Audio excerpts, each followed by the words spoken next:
What Churchill achieved in World War II overrides everything else. But why, though? So why does that supersede the fact that he caused thousands, tens of thousands of black deaths, and potentially, again, it's arguable, but potentially his decision-making led to the deaths of millions of Indians? So what you're saying... But that's not true. Deaths, but what we can say categorically is what I said about the Kenyan concentration camps. So if you think that the Kenyan concentration camps wasn't monstrous, then what you're doing is you're negating the thoughts and feelings and experiences of everyone else. I don't actually negate anything that Churchill did on the negative side. I think a lot of the things he said were certainly racially tinged at best. But what about the things that he did? What about the pliers that I've just told you? We're not defending that at all, right? So, and that's the point. We need to balance the argument. I agree with Anthony. Yeah, but my point is, argument I agree, but where on your balanced argument does the pendulum swing to saving the world from the Nazis? Oh, I agree. No, see, this is the thing. I'm not the extremist. I don't throw the baby out with the bathwater. Maybe you're used to those types of guests here. I'm not that type of person. I believe in balance. So I actually agree with you. I think he did incredible things. Okay. But I think it's also important to acknowledge that he also did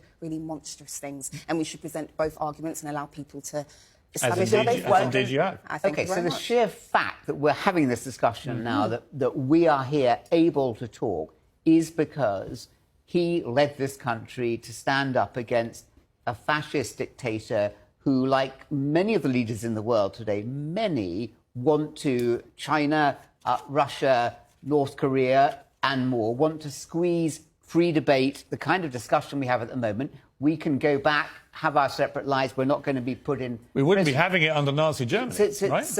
I agree with you. I'm not disputing your point. So give them the facts. And I think that perhaps it was inevitable. There was so much adulation of Churchill. There's now a steep... I mean, that's a really extraordinary figure. 80% of young people have a negative picture. I think that maybe in 5 years' time it will rebalance. I think myself will disagree, Imam, on this, that I think that it will be overwhelmingly positive about Churchill while not ignoring the downside. And I think if people can learn about humanity then, that people's flaws, including what he did or what he sanctioned as Prime Minister in the 1950s in Kenya, weigh all that, then that's real education. That's what history is about. I mean, there are proper arguments to be had about the carpet bombing of Dresden in World War II, which many people think was completely unacceptable. Churchill would argue, if he was here, he's not, but if he was, he would argue it was a necessary evil to facilitate the hastening of the ending of the war. Now, a lot of people don't agree with that historically. But if you're a wartime leader, you've got to make horrendous decisions. I totally agree with you. And I bring it back to just having an inclusive mindset. And I think that's the issue here, that many people seem to not, or let me just put it this way. I don't think people are disputing the fact that he's a hero. I think that many people are disputing the fact that he is also a monster. And that is where the problem lies, Piers. I'm not saying he's not a hero. Everything that you've just said, I agree. I think it's awesome. But I also have to take into account that the Indian population that died, potentially because of his decision-making, probably wouldn't have called him a hero. I have to take into account that the men that were having their testicles ripped from their bodies probably wouldn't call Winston Churchill a hero either. So again, it comes down to an inclusive mentality. When you take into account everyone's feelings, it becomes a lot harder to then definitively say someone is a hero or a villain. Okay. What you usually do is say they are both. You take into account they are racist, you take into account that they are a hero, and you take into account that they are Anthony, final point on Churchill. I think he sanctioned some monstrous things.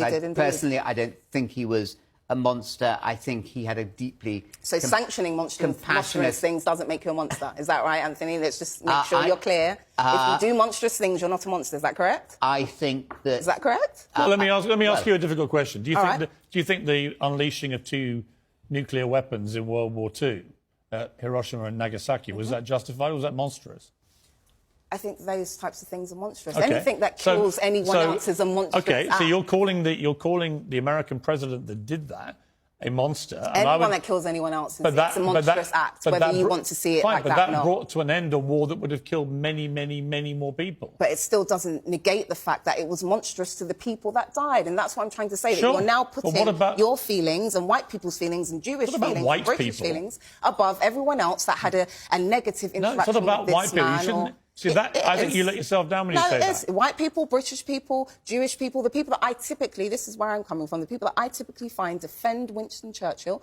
There have been many black, let's be honest with ourselves here, but I typically find it's majority white because we have this real kind of admiration for the man. And so a lot of people... Well, quite rightly, because he saved us from Nazi Germany. But we have to take in consideration that he I don't think anybody thinks that Winston Churchill... Nobody thinks he was an angel at all.